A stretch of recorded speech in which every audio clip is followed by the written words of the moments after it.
Hi there, it's Lisa Balachi St. Remain here on Mass During the Day, our second reading from the beginning of the letter to the Hebrews. So it starts out pretty gently. Brothers and sisters, in times past, an explaining voice that you have, right? In times past, God spoke in partial, so separate the word in and partial so that's not like we're not trying to say impartial. So in partial and various ways to our ancestors through the prophets. In these last days, stress on last, he has spoken to us through the Son, whom he made heir of all things. So that's stretch that one out, right? And through whom he created the universe, who is the refulgence of his glory. Wow. So prepare to lose people on that word refulgence, right? When we don't understand a word that our brain can't process, people get stuck. And so what it really means is radiance or brilliance. I had to go look it up. How often do I use that word? Not.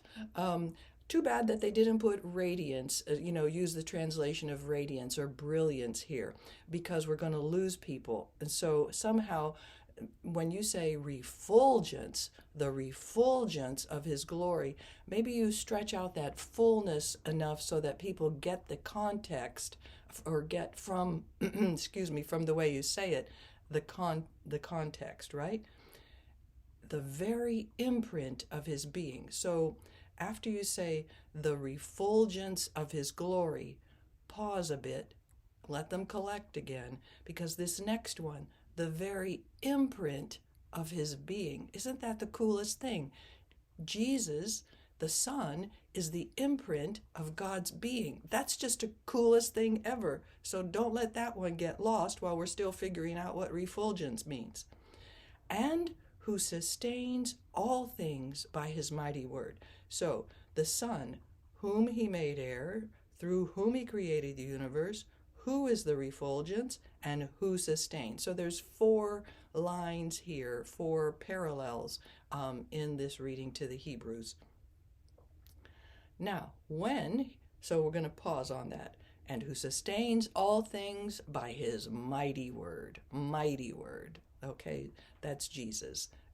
God hero, Prince of Peace, mighty word. When he had accomplished purification from sins, wow, take it slowly. When he had accomplished purification from sins, dying on the cross, he took his seat at the right hand of the Majesty on high, as far superior to the angels as the name he has inherited is more excellent than theirs. Okay. Now here's a kind of a teaching time.